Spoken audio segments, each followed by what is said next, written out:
Hi guys, welcome to our YouTube channel. ඉතින් UK skilled worker visa application එක online fill කරගන්නේ කොහොමද කියලා තමයි මේ වීඩියෝ එකෙන් කතා කරන්නේ. වැඩි වෙලා ගන්න තු අපි යමු වීඩියෝ එකට. ඉතින් ඔයාලට පුළුවන් UK skilled worker visa කියලා Google එකේ මෙහෙම search කරන්න. සහ මම link එකක් description එකේ දාන්නම්. ඉතින් මෙන්න මේ වගේ තැනකට තමයි ඔයාලා එන්නේ. මම මෙතනින් මේ switch කියන option එක select කරගන්නවා. මොකද අපි PSW එකේ ඉඳලා තමයි skilled worker visa එකට apply කරන්නේ. ඉතින් student visa හරි PSW එකේ හරි ඉඳලා work visa එකට apply කරනවා නම් මේ option එක select කරන්න පුළුවන්. මෙතන විස්තර තියෙනවා වගේ eligibility සහ fees මේ දේවල්.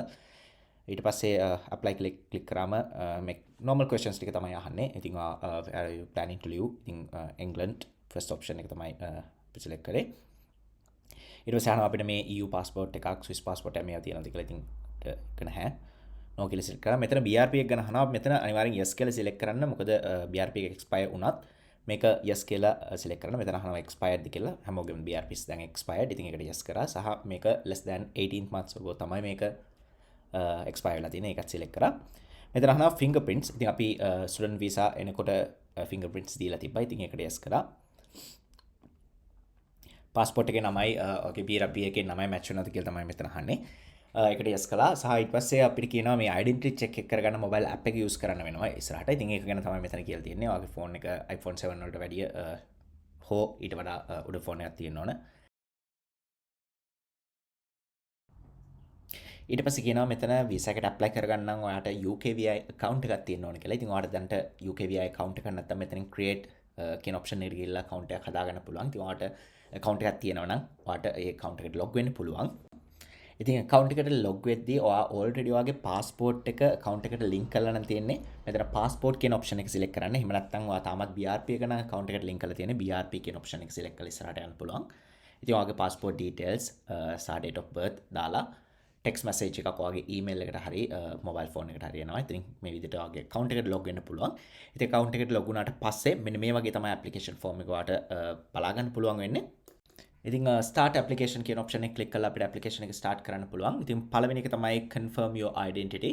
ඉතින් මේකට තමයි UK identity check app එක mobile app එක use කරලා ඔයාගේ BRP එක scan කරලා ඔයාගේ photo එකක් අරගෙන ඔයාගේ face එක scan කරලා මෙන්න මේ steps ටික follow කරන්න තමයි ඊළඟ option එකේ තියෙන්නේ. ඉතින් confirm your identity කියන option එක click කරලා අපිට ඉස්සරහට යන්න පුළුවන්.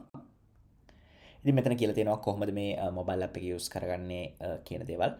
සහ මෙතන යට කියලා තියෙනවා ඔයාලට මේ මොබයිල් ඇප් එක යූස් කරන්න බැරි නම් වීසා සෙන්ටර් එකට ගිහිල්ලා ෆින්ගර්ප්‍රින්ට්ස් දෙන්නත් පුළුවන් කියලා. ඉතින් මම මෙතන ඇප් එක යූස් කරලා තමයි මේක කරන්නේ. ඉතින් මම මෙතන continue කියලා ක්ලික් කරගන්නවා. ඊට පස්සේ අහනවා ඔයාගේ ડોකියුමන්ට් එකේ බයෝමෙට්‍රික් චිප් එකක් තියෙනවද කියලා. ඉතින් BRP එකේ අපේ එක්ස්පයර් වුණත් චිප් එක තියෙනවා. අපිට ඒක යූස් කරන්න පුළුවන්. මෙතන ඔයාගේ මොබයිල් එක මේ ස්ටෑන්ඩඩ් වලට තියෙනවද කියන දේ. ඉතින් ඊළඟට කරන්න තියෙනවා වගේ UK identity check app එක mobile එකකින් open කරලා මේ QR code එක scan කරන්න පුළුවන්. එහෙම නැත්නම් ඒකේ තියෙන connection code එක මෙතන දාලා මේ account එක link කරගන්න පුළුවන්. ඊට පස්සේ මේ mobile app එකේ කියන විදිහට ඒ identity check එක step by step follow කරන්න. BRP එකේ both sides photos ගන්න තියෙනවා. BRP එක scan කරන්න තියෙනවා. ඔයාගේ face එක scan කරන්න තියෙනවා. සහ ඔයාගේ photos ගන්න තියෙනවා. ඉතින් ඒ steps ටික මම මෙතන පෙන්නලා නැහැ. ඒ steps ටික step by step guide කරලා තියෙනවා app එකේ කොහොමද ඒ ටික කරන්න කියලා. app එක through මේ steps ටික follow කරාට පස්සේ ඔයාලට ඕන නම් mobile phone එකෙම continue කරන්න පුළුවන්. එහෙම නැත්නම් ආයෙමත් මෙතෙන්ට ඇවිල්ලා ඔයාලට ආයෙමත් මේ account එකට log වෙන්න හදනවා. ඉතින් log වුණාට පස්සේ ඔයාලට පේනවා ඔයාගේ application එක තියෙනවා. ඉතින් continue application කියන එක click කරගන්න. ඊට පස්සේ ඔයාලට තියෙනවා මේ ඔයා confirm your identity option එක click කරලා බලුවොත් ඔයාලට පුළුවන් ඔයා ඒක successfully කරගත්තොත් මෙන්න මේ වගේ තමයි ඔයාලට screen එක බලා ගන්න වෙන්නේ. ඊට පස්සේ ඔයාලට continue කරලා ඊළඟ steps වලට යන්න පුළුවන්. ඉතින් මෙතන පේනවා ඔයාලට confirm your identity කියන එක දැන් complete වෙලා තියෙනවා. ඒ කියන්නේ ඔයාලට next step එකට යන්න පුළුවන්. වීඩියෝ එක මැද පොඩි මතක් කිරීමක් කරන්න ඕන. ඔයා UK ඉඳන් ලංකාවට සල්ලි යවන ක්‍රමයක් හොයනවා නම් UK ඉඳන් ලංකාවට සල්ලි යවන්න තියෙන හොඳම ක්‍රමය තමයි මේ TapTap mobile app එක. ඉතින් ඔයා TapTap mobile app එක use කරන්නේ පළවෙනි වතාවට නම් මෙන්න මේ code එක TARA10 THARA10 කියන code එක use කරන්න. ඔයාගේ පළවෙනි transaction එකට pound 10ක credit bonus එකක් add වෙනවා. ඉතින් ඔයාලට application එක continue කරන්න පුළුවන්. link code for your family members කියලා තියෙනවා. ඉතින් මෙතන මම yes කියලා තමයි select කරලා ඉස්සරහට ගියේ. මම apply කරන්නේ මගේ wife එක්ක. එයා dependent විදියට. ඉතින් මම මෙතන yes කියලා දාලා තමයි continue කරේ. ඉතින් ඊළඟ question එකේ අහනවා have other family members started their application නැහැ. ඉතින් application එක start කරලා තිබ්බේ නැහැ. මෙතන how many other family members will be applying. ඉතින් මම මෙතන wife විතරක් නිසා මෙතන number 1 කියලා දාලා ඉස්සරහට ගියා. ඉතින් ඔයාලට answers ටික ආයෙත් බලන්න පුළුවන්. මම දාලා ඔයාලට continue කරන්න පුළුවන්.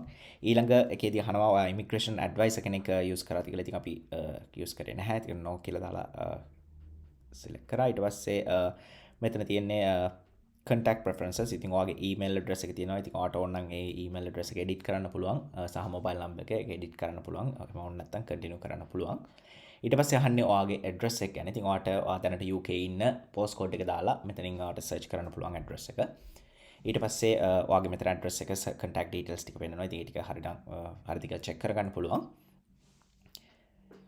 ඊට පස්සේ අපෙන් අහනවා any other names ඔයාට වෙනත් නම් තියලා මොන හරි නම් change එකක් වෙලා තියෙනවා නම් ඒක ඔයාලට applicable විදිහට මෙතන yes no කියලා select කරගන්න පුළුවන්. identity card එක මෙතන අපිට ඔයාට ලංකාවේ අපේ NIC එකේ number එක දාන්නත් පුළුවන්. එහෙම නැත්නම් no කියලා දාලා අපිට ඉස්සරහට යන්නත් පුළුවන්. මම PSW එකට දාද්දී මෙතන ලංකාවේ NIC එක දැම්මා. ඉතින් මම මේ සැරේ නම් no කියලා දාලා තමයි select කරේ. other nationalities ඉතින් ඔයාලට මේවා applicable වෙන විදිහට ඔයා හරියට මේවට answers දෙන්න. answers ටික check කරගෙන continue කරන්න පුළුවන්. ඊළඟ section එක people applying with you. ඊට පස්සේ මෙතන අහනවා ඔයාගේ partner හරි children හරි ඔයත් එක්ක apply කරනවද කියලා. ඉතින් ඒක yes දාගෙන ඔයාට ඉස්සරහට යන්න පුළුවන්. partner details, personal details, passport details ටික මෙතන මේ විදිහට add කරගන්න පුළුවන්. ඊළඟ section එක ඊට පස්සේ අපෙන් අහනවා your location. ඊට පස්සේ මෙතන අපේ නම තියෙනවා. ඉතින් අහනවා කොහෙන්ද මේක apply කරන්න කියලා. ඉතින් අපි UK ඉඳන් apply කරන නිසා මෙතන United Kingdom කියලා select කරගන්නවා. answers check කරන්න පුළුවන්. ඉතින් ඊළඟ section එක මෙතන අහනවා අපේ current immigration status එක. Do you have a current visa, entry clearance, grant of leave? මෙතන yes දානවා. මොකද අපි PSW එකේ තමයි හිටියේ. මෙතන අහලා තියෙනවා මොකද්ද අපේ current visa එක කියලා. ඉතින් මේක BRP එකේ තියෙන විදිහට ඔයාගේ BRP එකේ තියෙන විදිහට type කරන්න. ඊළඟට අහනවා any other home office application. ඉතින් ඔයා වෙන මොන හරි application දාලා තියෙනවා නම් ඒක ගැන details දෙන්න පුළුවන්. ඉතින් මෙතන මම no කියලා දැම්මා. ඊළඟ ටික දැන් මෙන්න මේ details ටික fill කරගන්න යද්දී ඔයාගේ COS එක handy අතේ තියාගන්න. details ඔක්කොම COS එකෙන් තමයි බලන්න වෙන්නේ. මෙතන අහනවා ඔයාට COS එකක් තියෙනවද කියලා. ඉතින් ඒකට yes කියලා දාලා ඉස්සරහට යනවා. ඊළඟට අහන්නේ COS number එක. ඉතින් මේක ඔයාගේ COS එකේ තියෙනවා. ඉතින් බලලා හරියට copy paste කරන්න. මේක ඔයාගේ work start date එක මේකත් ඔයාගේ COS එකේ තියෙනවා. ඉතින් මේ date හරියට බලලා දාන්න. මේ ටික ගොඩක් important section එකක්. ඊළඟට work end date එක. ඉතින් මේකත් ඔයාගේ COS එකේ තියෙන. ඉතින් ඔයාලට අවුරුදු 3ක් එහෙම නැත්නම් අවුරුදු 5ක් වීසා තියෙනවා නම් ඉතින් අවුරුදු 5ක් ඉස්සරහට එහෙම නැත්නම් අවුරුදු 3ක් ඉස්සරහට තියෙන date එකක් තමයි ඔයාගේ COS එකේ තියෙන්නේ. ඉතින් ඒක හරියට බලලා ඒ details හරියට enter කරන්න.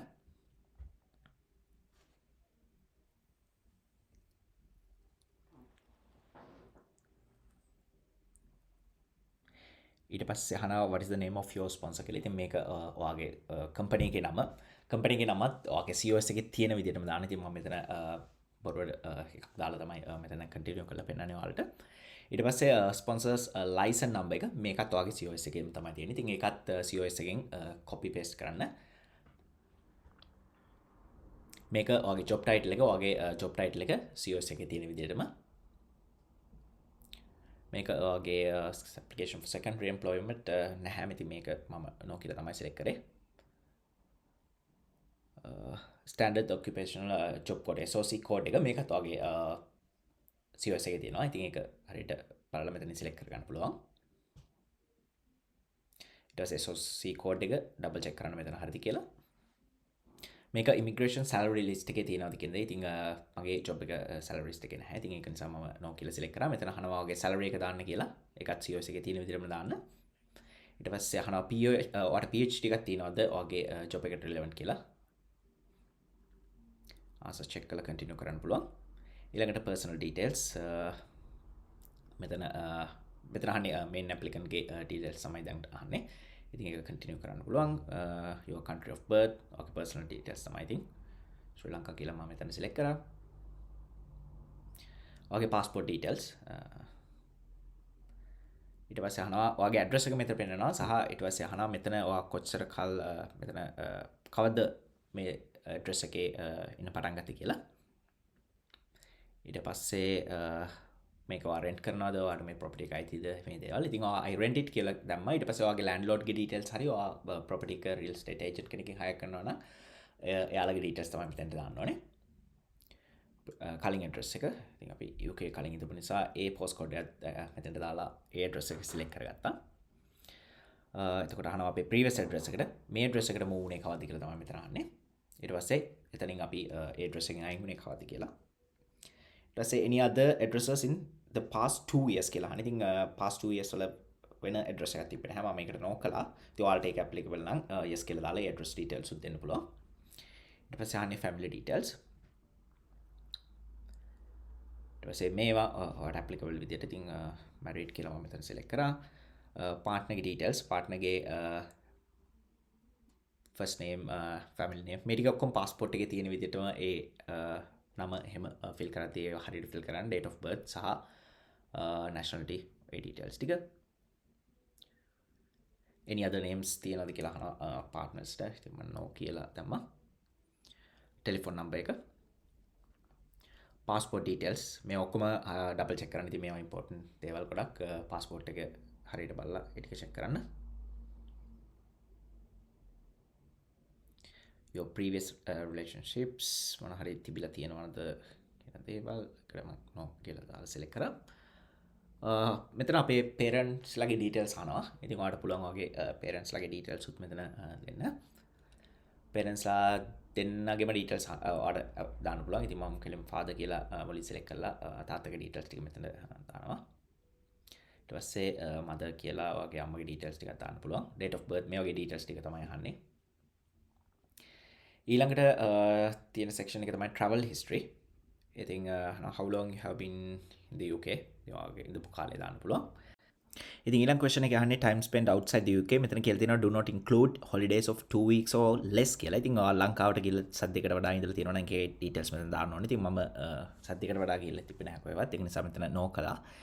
ඊට පස්සේ තියෙනවා ඔයාගේ travel details history එක දාන්න තමයි මෙතන තියෙන්නේ. ඔයා Schengen countries වලට visit කරලා තියෙනවා නම් මේ Schengen countries අයිති වෙන්නේ මෙතන තියෙන European economic area එකට. ඉතින් ඔයාලට මෙතන පහළ තියෙන link එක click කරලා ඒ countries ටිකත් බලා ගන්න පුළුවන්. මෙතන තියෙනවා. ඉතින් ඔයා Schengen visa එක අරගෙන Schengen countries වල visit කරලා තියෙනවා නම් ඒ details මෙතන අනිවාර්යෙන් දාන්න ඕනේ. ඔයාලා මේ රටවල් visit කරේ කවද්ද? කොච්චරක් nights ප්‍රමාණයක් ඒ රටවල් වල හිටියද? අපෝ ආවේ කවද්ද? මෙන්න මේ details ටික තමයි fill කරන්න තියෙන්නේ. ඉතින් මම මෙතන දැනට 0 කියලා දාලා මේ application එක continue කරලා ඔයාලට පෙන්නනවා. හැබැයි ඔයාලා form එක fill කරද්දී අනිවාර්යෙන් මෙතන ඔයාලා key සැරයක් මේ රටවල් visit කරලා තියෙනවද? සහ අනේ ඒ අදාළ details හරියට fill කරගන්න. ඉතින් ඊළඟ question එක අහනවා world travel history. ඉතින් අර කලින් අපි mention කරපු countries වලට අමතරව වෙන countries ඔයා visit කරලා තියෙනවා නම් ඒ details තමයි මෙතන ඔයාලට fill කරගන්න තියෙන්නේ. ඉතින් ඔයා UK ඉඳන් Albania, Turkey, Montenegro වගේ countries visit කරලා තියෙනවා නම් ඒ details fill කරගන්න වෙන්නේ මේ section එකට. ඉතින් මම දැනට මේකට no කියලා දාලා ඉස්සරහට යනවා. ඉතින් ඔයාලා visit කරලා තියෙනවා නම් අනිවාර්යෙන් details ටික හරියට fill කරගන්න. ඉතින් ඊළඟ question එකෙන් අපෙන් අහන්නේ medical treatments in the UK කියලා. ඉතින් ඔයා මොන හරි medical treatments අරගෙන තියෙනවා නම් ඒකට yes දාලා ඒ details fill කරගන්න පුළුවන්. ඉතින් මම මෙතන no කියලා දාලා තමයි ඉස්සරහට යන්නේ. ඔයාගේ NIC එක අහනවා. ඔයාට national insurance number එකක් තියෙනවා ද කියලා. ඉතින් ඔයාගේ NIC එක මෙතන දාගන්න. driving license එක. ඉතින් ඔයාගේ driving license එකක් තියෙනවා නම් yes කියලා දාලා ඔයාගේ driving license number එක දාගන්න. මම මෙතන driving license number එක දානවා. මෙතන මම හිතන්නේ provisional license එක නම් හරියන්නේ නැහැ.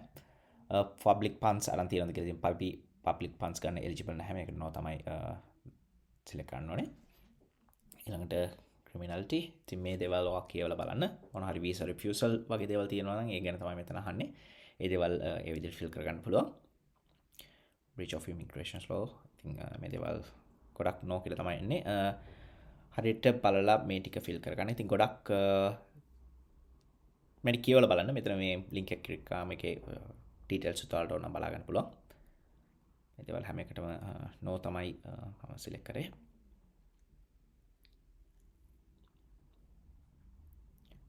මේ දේවල් වලට මොනනම් වෙලාව අරගෙන කියවලා බලන්න පුළුවන්.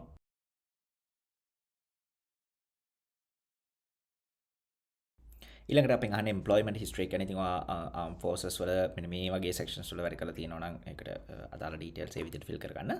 answers ටික double check කරලා continue කරන්න පුළුවන්. ඊළඟට තියෙන්නේ financial maintenance. ඔයාගේ කම්පැනි එක ඔයාලට ෆයිනෑන්ෂියලි ස්පොන්සර් කරනවාද කියන දේ. ඉතින් මේක COS එකේ තියෙනවා. එහෙම නැත්නම් ඔයාලට මේක HR එකෙන් අහලා දැනගන්න පුළුවන්. ඉතින් මම no කියලා තමයි select කරේ. මෙතන අහනවා have you lived in the UK for past 12 months කියලා. ඉතින් මම yes කියලා select කරා. ඊට පස්සේ මෙතන අහනවා ඔයාගේ dependent කෙනා නම් පෙන්නලා එයා UK ඉඳලා තියෙනවද කියලා. ඉතින් ඒකටත් yes කරා. මෙතන අපිට කියනවා අපේ evidence you have enough money to support yourself. මොකද මම අර question එකේදී කලින් question එකේදී no කියලා තමයි දැම්මේ. ඉතින් ඒක නිසා තමයි මම මෙතන කියන්නේ. ඉතින් ඒ වුණාට මම මෙතන amount එක පෙන්වන්න ඉන්නේ 0. ඒ කියන්නේ මට evidence මොකුත් අවශ්‍ය වෙන්නේ නැහැ. evidence විදියට මෙතන ඒකදී මේක general question එකක් විදියට තමයි මෙතන අහන්නේ. අතන 0 කියලා පෙන්නුවත් account statement කියන එක මම select කරා. සහ මෙතන මගේ bank එකේ නම select කරා. ඊට පස්සේ add another financial document. ඉතින් අර account එකට අමතරව මොනවා හරි තියෙනවා නම් ඉතින් මම මෙතන no කියලා තමයි select කරේ. double check කරන්න answer. so I don't know මෙතන මේ change කියන option එකට ගිහලා edit කරන්න පුළුවන්. ඊළඟට තියෙන්නේ English language ability කියන step එකට යන්න. ඉතින් ඒකදී අපි අහනවා have you provided evidence of your English language ability in a previous application. ඉතින් ඔයා student visa ආපු කෙනෙක් නම් ඔයා සමහර විට IELTS කරලා ඒ results already submit කරලා තියෙන්න පුළුවන් UKVI එකට. එහෙමනම් ඔයාට yes කියලා select කරන්න පුළුවන්. ඉතින් අපේ case එකේදී මම dependent විදිහට ආවේ. ඉතින් අපි IELTS මොකුත් ආවේ නැහැ. මම ඒක නිසා මෙතන no කියලා select කරනවා. ඉතින් මෙතන details කියවලා බලන්න පුළුවන්. මෙතන තියෙනවා approved English ටෙස්ට් මොනවද කියලා. ඉතින් මෙතන මේ section තුනේ මට degree එකක් තිබ්බා. ඉතින් ඒක තමයි මම select කරේ. මෙතන country එක වගේ degree එක ඔයා ලංකාවෙන් ගත්තා නම් ශ්‍රී ලංකාව කියලා select කරන්න පුළුවන්. ඊට පස්සේ අහනවා ඔයාට අනිවාර්යයෙන්ම ඔයාගේ degree එකක් තියෙනවා නම් වෙන රටක ඔයා මේ ECC TIS කියන certificate එක අරන් තියෙන්න ඕනේ. ඉතින් ඒක ගැන දන්නේ නැත්නම් පොඩ්ඩක් search කරලා බලන්න. ඉතින් මම already මේක අරන් තිබ්බේ. ඒ නිසා මම yes කියලා select කරා. ඊට පස්සේ මෙතන අහන්නේ basic security questions ටික වගේ account එකකින් මේ ටික ඔයාලා කැමති විදිහට select කරන්න පුළුවන්. ඊට පස්සේ declaration මේ option එකට ගිහිල්ලා declaration කියලා ඔයා මේ ටික submit කරාට පස්සේ ඔයාගේ application එකේ details මුකුත් change කරන්න බෑ. ඒක නිසා හොඳට double check කරන්න. ඔයාලට මෙතනින් save and return later කියලා තියෙනවා. ඔයාලට පස්සේ ඇවිල්ලා ආයෙමත් continue කරන්න පුළුවන්. ඉතින් හරියට answers ටික බලන්න. මෙතනට ඇවිල්ලා මේ option එකේ ඉස්සරහට ගියාට පස්සේ ඔයාලට ආයෙමත් application එක change කරන්න බෑ. මොකුත් edit කරන්න බෑ. මොන හරි error එකක් වෙලා තිබ්බොත් ඔයාලා ආයෙමත් application එක delete කරලා ආයෙමත් මුලින් fill කරන්න ඕනේ. ඒක නිසා හොඳට double check කරන්න. ඊට පස්සේ මෙතනින් continue කරාට පස්සේ ඔයාලට තියෙන්නේ ඔයාගේ IHS එක pay කරන්න සහ next step එකේ ඔයාගේ visa payment එක කරන්න. ඉතින් ඔයා දන්නවා ඇති අවුරුද්දකට per person 1035යි එක්කෙනෙකුට. ඉතින් ඒ වගේ ඔයා දැන් අර මේකේ දාදි work start date එක සහ work end date එක දැම්මා. ඉතින් ඒ dates දෙක අනුව තමයි මේක calculate වෙන්නේ. ඔයා අවුරුදු 3කට එහෙම නැත්නම් 5කට apply කරනකොට ඉතින් ඒ අනුව තමයි මේ IHS එක කීයක් ගෙවන්න ඕනද කියලා calculate වෙන්නේ. ඉතින් මේ විදිහට declaration කරන්න පුළුවන්. ඉතින් මේ වෙනවා ඊළඟ step එකේ තියෙන්නේ immigration health charge එක ගෙවන්න සහ application payment එක. ඊට පස්සේ last option එකේ evidence upload කරන්න එනවා. ඉතින් ඔයාලට ඒ section එකට ගියාම මොන හරි evidence යවන්න තියෙනවා නම් ඒක upload කරන්න කියලා එනවා. ඉතින් ඔයා ගොඩක් වෙලාවට ඔයා English requirement එක අර විදිහට ECC TIS කියන එක select කරා නම් ඔයාට ඒ certificate එක එතන upload කරන්න එනවා. ඉතින් ඊට අමතරව ඔයාගේ මොන හරි bank statement මොන හරි දෙයක් අහනවා නම් ඒගොල්ලෝ additional ඒ step එකේදී පෙන්නනවා. ඔයාට එතන upload කරන්න පුළුවන්. ඉතින් ඔන්නෝම තමයි මේ skilled worker visa application එක online fill කරගන්නේ. හිතනවා ඔයාටත් මේ වීඩියෝ එක වැදගත් වෙන්න ඇති කියලා. ඔයා මේ වීඩියෝ එකට කැමති නම් මේ වීඩියෝ එක like කරන්න සහ තව කෙනෙකුට බලන්න share කරන්න අමතක කරන්න එපා. සහ ඔයා අපේ YouTube channel එකට අලුත් නම් please අපේ channel එකට subscribe කරන්න. මේකේ dependent application form එක fill කරන හැටිත් මම ළඟදිම අරන් එන්නම්. ඉතින් ඊළඟ වීඩියෝ එකේ හම්බ වෙනකම් අද ගිහින් එන්නම්.